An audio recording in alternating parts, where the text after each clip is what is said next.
Hey, I'm Mark Stevens, author of Government Indicted, which you can get at markstevens.net. It is a blueprint for how to effectively defend yourself against bureaucrats, and we've had people since the book came out a few years ago. People have been able to continue replicating the success on 3 continents. Yesterday, posted a success story on YouTube. It's on my YouTube channel. It's No State Project.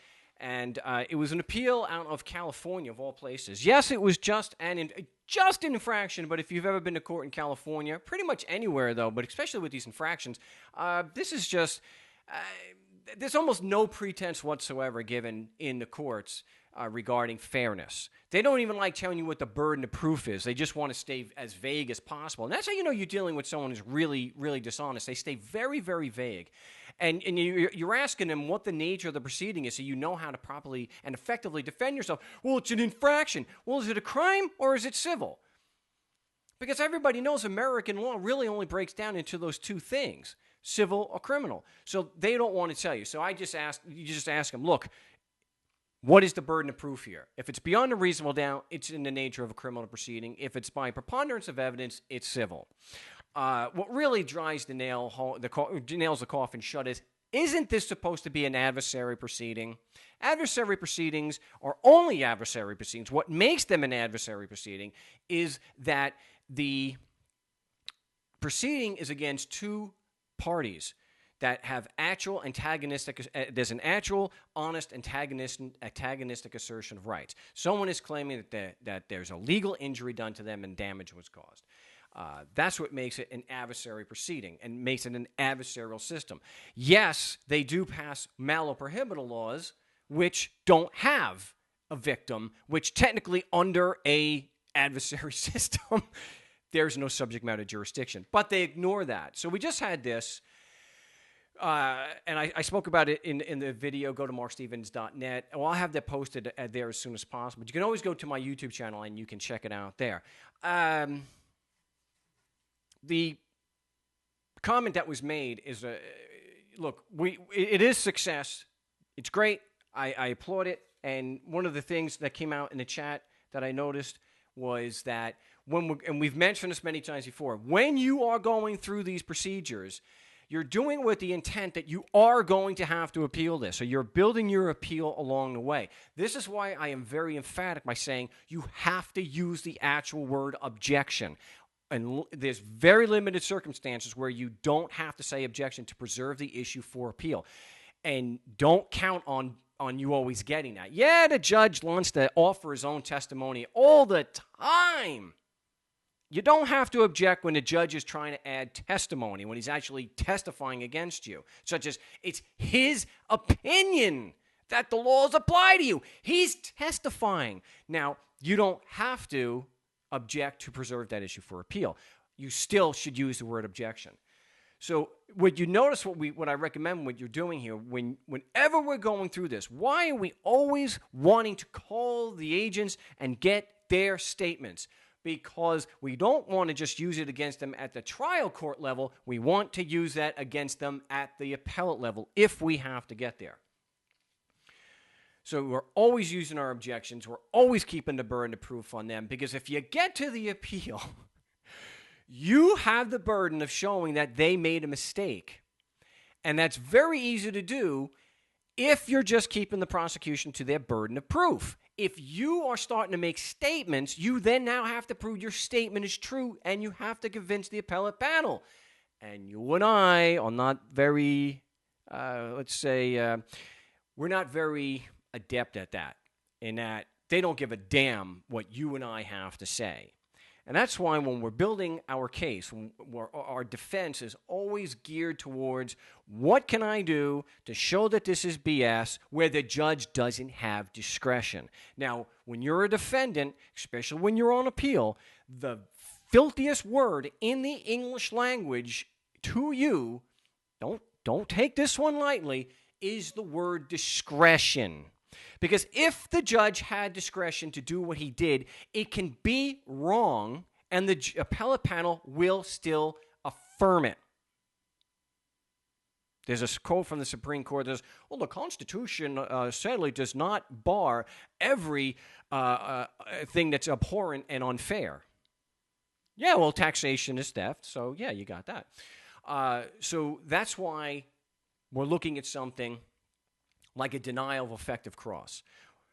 Why is this such a big deal when I talk about it? Because you don't have to show prejudice, and there is no discretion to deny cross-examination. So now they may howl and scream, but he has discretion to limit cross-examination to he has discretion to limit cross-examination. He does not have discretion to take the testimony of a witness he declared incompetent. And he does have discretion to limit the jurisdiction. However, that limitation is very, very, very limited to keeping things relevant. And the relevancy test, anyone who knows anything about court knows, relevancy is very easy to show. Relevancy is if it has any tendency to prove the proposition. Any tendency. So relevance is very easy to prove in court. Any tendency. So if you're asking a police officer a question based on his prior statement, especially if it was the first answer he gave to you in the cross-examination, which is, did you determine on your own that your Constitution and code apply to me just because I'm physically in Arizona? And he says, yes. When you then ask him for proof of that, the judge has no discretion to limit that. It's relevant because he just answered that question. And again, I'll say this 100 more times today if I have to. Don't listen to anybody when they tell you, and this is very important for repeal. Don't listen to anyone if they tell you that police officer's testimony on cross-examination is only limited to what he has testified to in direct. Anyone who says that is either ignorant or a liar. That is not true. Prior statements are fair game, and every prior statement that goes to his competency and credibility as a witness against you is a part of an effective cross-examination. Why don't they want the police officer to answer whether he had evidence to prove that the Constitution and code applied? Because there isn't any. And you think they want to get into a contest right in front of a jury if you have one? Or they're going to get something in writing for the appellate panel to say that the prosecutor, that the police officer can actually offer testimony, and he doesn't have to prove it's true. The entire foundation of the prosecution's case can rest on one single legal conclusion. There's no disputing this. It is, if you're physically in Arizona, the Constitution and laws apply, they have jurisdiction. Territorial, personal, and subject matter jurisdiction. That includes the jurisdiction for the police officer to stop you and give you the ticket in the first place. So these are very important issues for appeal and how we can replicate this again in the future that we're discussing here on the No State Project. We'll discuss that more, and we'll take your calls at 218-632-9399. It's 218-632-9399, and the passcode number is 2020 #key or hashtag. We'll be back in just a moment. Don't go away. Welcome back to the No State Project. I'm Mark Stevens, website markstevens.net. And we're taking calls at 218-632-9399, 218-632-9399. The passcode, if it doesn't come up, is 2020 with the # or the hashtag. And you can also contact me on Skype. Don't call during a live broadcast, but I am me at Frank Rizzo 3. I used to say that I'm going to throw everybody into the No State Project chat, but not going to do that anymore. I'm actually going to probably take the link down from the markstevens.net and not encourage people to use it anymore. I know a lot of good things have been done there, but we need a real house cleaning. Something you got to do. It's unfortunate. No good deed goes unpunished, but we're going to continue doing the role-playing. So we'll get to the calls in just a bit. I want to get back to why we're building the appeal. I'm not saying that every case ends up that way. It certainly doesn't. We certainly prevail more than we don't. And remember, there are a lot of factors at play here. I get a lot of people that contact me the day before a trial.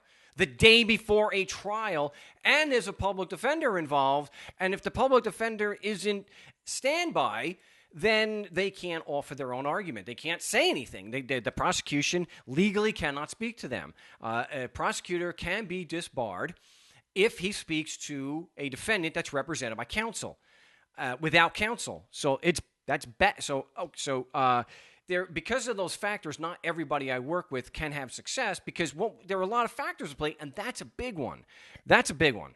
But something has been going around here about sending letters to the judge, sending letters to the court, and someone even claiming something about notarized. You have no business sending letters to the judge.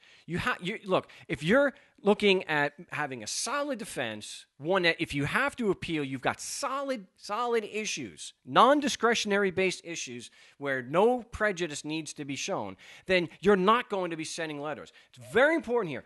You do not have the burden of proof. Your only business, I think, on defense is to knock holes in the prosecution's claims, starting, of course, and the main focus being on if you're physically in Arizona or you're physically in Canada, their magic rules apply to you, okay? So letters, notarized, none of that makes any sense. Stick to look, I hate to do it too, but you have to speak the language. You're in there. You have to do it. If you're in California, you have to title it demur. If you're in Arizona, motion to dismiss. That's what you have to do. That's the form you put it in. You don't need to get it notarized except in very limited circumstances because you don't typically have a burden or anything you have to show. It's the prosecution has the burden of that. Do they have any evidence to support the foundation of their case? No, and that's why you have apologists and critics that will say that's not required. Law is magic. It doesn't require any evidence to apply. It applies because they say so. Well, rational people, we reject that. Not true. Not true at all. So don't send letters. Someone is also claiming, this is a big one that comes up. I recommend that we object to pretty much everything, if not everything, because almost everything coming out of their mouth is objectionable because they're either distracting from the real issues or they're lying. You have your demur and it's based on a lack of evidence and it's supported by their own magical rules and the judge just spouts. None of that applies here.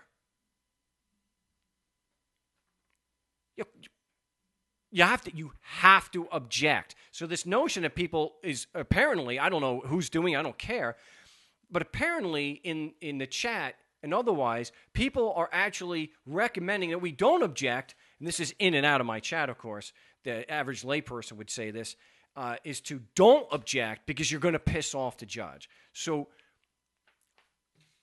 imagine trying to frame a defense that you can see annihilates the prosecution's claim. I mean, just obliterates it to where they're babbling, we don't have to prove that, we don't have to prove it. It's so devastating in its logic and its delivery that all you have is a babbling idiot, we don't have to prove that.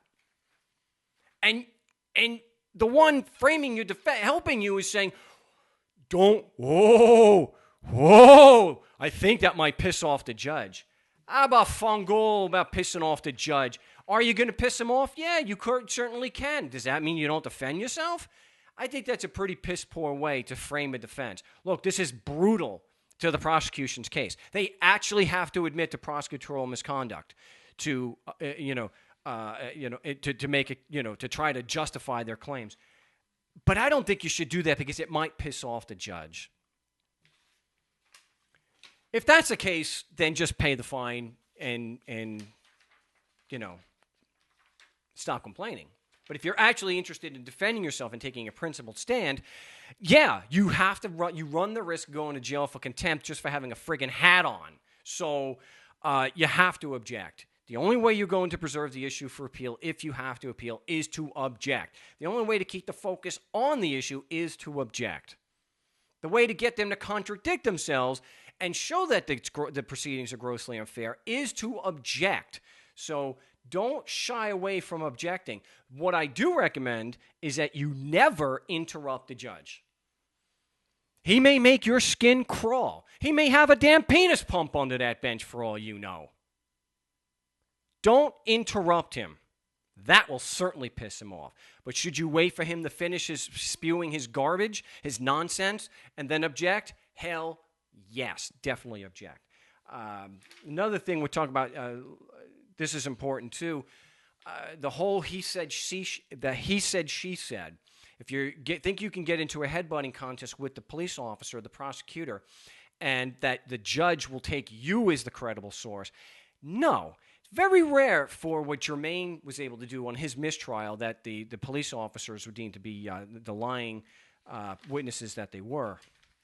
It doesn't happen all the time. I even had a judge that said all 5 police officers proven themselves to lie.